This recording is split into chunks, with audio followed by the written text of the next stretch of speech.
Hi everyone, my name is Dr. Helen and I'm going to speak to you today about how to get better sleep.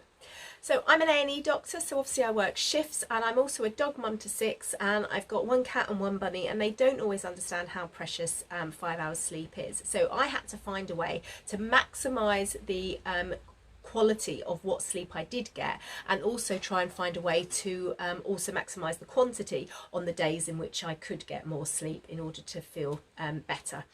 So this all really came to a head when I literally had a whole bunch of months where I kept getting chest infections and feeling really under the weather, and it was all before I discovered the power of essential oils, and I didn't really know what else I could do. I was eating a wonderful diet, but I was still really struggling and really low in energy as well.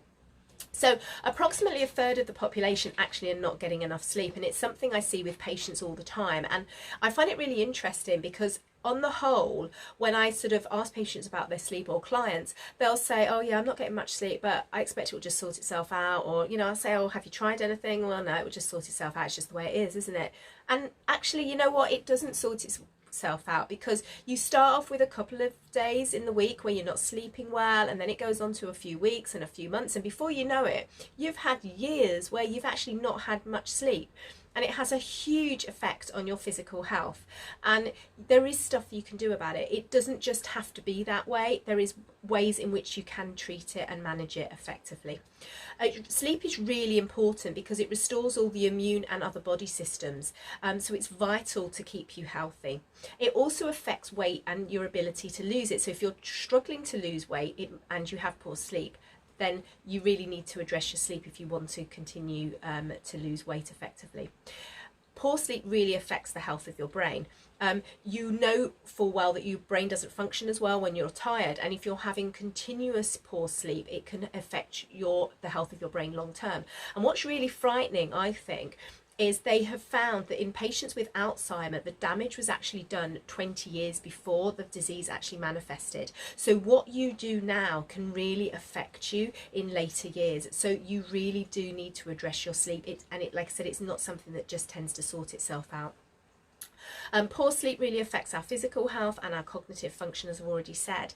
And we all know if we've had a good night's sleep, we look and we feel so much better. You know, we all know when you've had a poor night's sleep, you look in the mirror and you're like, oh no, that look awful. And then you have a good night's sleep and suddenly the lines on your face seem to have disappeared. You look younger, you look healthier. It's just astounding, it really is. So the first thing you want to do with getting better sleep is good sleep hygiene. So that's looking at the room in which you sleep. So you want a dark room. So you may need to adjust the blinds on your window, have blackout curtains, or even wear a little eye mask. When I was a flight attendant for years, and I used to have them, and I still, when I'm on nights and I'm sleeping during the day, I put a little eye mask on. Clear clutter. I'm not completely into feng shui, but I do believe there is sort of benefits to having a clutter-free bedroom, because apart from anything else, you start looking at the clutter thinking, oh, I need to sort that out, I need to sort that laundry out, I need to sort that out, and so your brain starts churning. So clear your bedroom of clutter. Okay, make it welcoming, and you know, loads of laundry on the floor or washing to put away or whatever isn't particularly inviting. Hang your clothes up, put them behind the wardrobe. What goes on behind a closed door doesn't matter, but keep it clear. No exposure to blue light. So get your TVs, your tablets, your phones out of your bedroom. Have an alarm clock and a notebook. Don't rely on your phone as your alarm clock, and I'll explain why later. Get it all out. Just have a normal alarm clock and just have a notebook. So if you wake up or you need to make a note of something before you go to bed, and you can put it in the notebook without worrying about that you're going to forget about it. Good mattress and pillows for neck support. Now, our needs as we get older, our needs for support change. So if you've started to have poor sleep, think about how long you've had your pillows. Are they looking a little bit manky and a bit squashed? Do you have to really give them a bit of a squish to get any oomph in them? Does your mattress need changing? Those two things can have a massive difference on your sleep. Maybe you need to also change the quality of the mattress or the quality of your pillows as well. Get some comfy clean bed linen. It's so much nicer to get into a comfy warm bed, isn't it? You just feel so much better. Really, really comforting. And also room temperature. So if you sleep with someone, your need for temperature might be different to theirs, so you may need to adjust what duvet you have or what you wear in bed in order to compensate for that as well. Particularly if you co-sleep as well with either children or dogs, they can chuck out an awful lot of body heat as well, so you may need to make some adjustments. Okay, so what else can you do? The other thing is don't eat too late at night, because that's obviously going to have an effect on you as well. Start tailing down your activities 2 hours before you go to bed. Set yourself some kind of routine so that you can start unwinding. Stop looking at your phone. Get off social media at least an hour before you go to bed, so you don't get into any chats or group rants or whatever it is, you know, and just start relaxing. Okay, put it all away. You don't need to see it until the morning. Okay, you're going to have it in another room overnight as well. Okay, you can make yourself a little milky drink.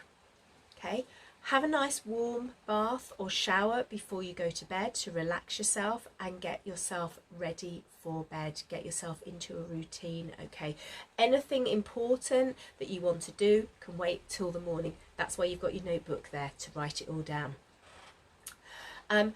Essential oils are brilliant for this because you can use them to help address your sleep. So you can, as well as doing all your sleep hygiene, popping some essential oils on your pillows, on your mattress, on your sheets, or having them in a diffuser like that, diffusing into the air, can really assist in your sleep. And I really recommend something like Serenity, which is the most beautiful oil blend.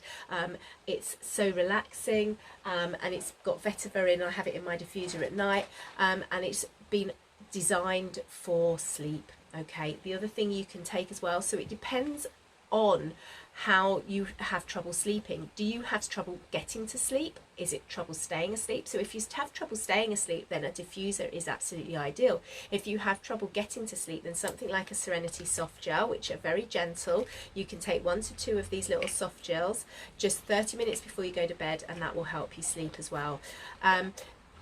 You may have a combination of both, and depending on what your individual sleep problem is, there's usually some other solutions that can help you. So do feel free to get in touch with me, because this is something that I like to do, and I've got loads of advice that can help you. You can put some essential oils into your shower and bath, so you're enveloped in the senses. It all gets you really soothed. Apply the chosen oil to your chest, your neck, and your feet. All great places to help the oils absorb and to have the full effect on your brain in order for you to calm down and to sort of relax. So what do you do though if you wake up from sleep? Okay, so don't just lie there and think, oh, I need to get to sleep, and look at the clock and everything like that. And remember, you're not looking at your phone. That's why your phone's not in the room, so that if you wake up, you don't get onto Facebook, because that starts activating the retinas and your mind starts whirring again. So get up, go sit in a chair. Bed must be associated with sleep. Get up and do something. Go into the other room and sort that clutter out that you removed out of your bedroom in the first place. Make a warm milky drink. A little drop of vetiver in your milk can also really help calm you down. Vetiver is a very good essential oil that helps to calm your monkey mind as well. So if your mind's whirring, that's often the oil that's really good. If you didn't take one of those Serenity capsules, take one of those. And if you only took one, you could take another to just get you off. Inhale the blissful aromas of your essential oil. So I always have them by my bed. If I wake up, I just inhale it. So I often have vetiver in a little roller, and I'll just pop a little vetiver just above my lip if I wake up, and then it helps me because it calms my monkey mind, which is usually there's something going on that I've woken up. And then you've got your notebook as well that you put by the side of the bed, so any issues you can just write in there. Now, another top tip I have, and I always recommend this to people, especially if they're having huge problems sleeping, especially if they're having some kind of emotional troubles, whether depression, anxiety, or bereavement or anything, is listen to an audio book. The great thing about these is that they really help to stop the mind whirring. They keep you can keep your eyes shut so your retinas aren't activated, and you can literally just relax into the story. It's a really beneficial way. And when you have I like Audible because the app's not on your phone, but I use it. That's when I do have a tablet in my phone. I don't have Facebook on my tablet or anything. It's just purely for sort of watching stuff, but it's really good for audio.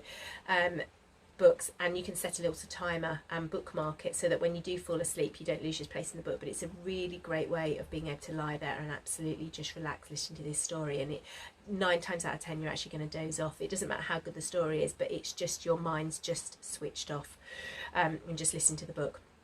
Listen to something meditative as well. So I particularly like something like Tibetan singing bowls, but it's horses for courses. You might like ocean sounds. I quite like those as well. But anything with a binaural beat can be very calming and very soothing and help you get off to sleep. And like I said, you've got your notebook there so that you can write your worries and your thoughts down. Okay, so just think, how would you feel if you slept better? So, you know, what benefits would that bring to you? So think about your room, think about your routine, think about how to relax and, you know, get off to sleep. I hope that's helped. Please get in touch if you would like to know more. I can do free personal consultations for you, or you can join one of my classes. And if you'd like to know about anything else, also drop me a little line. Take care. Bye.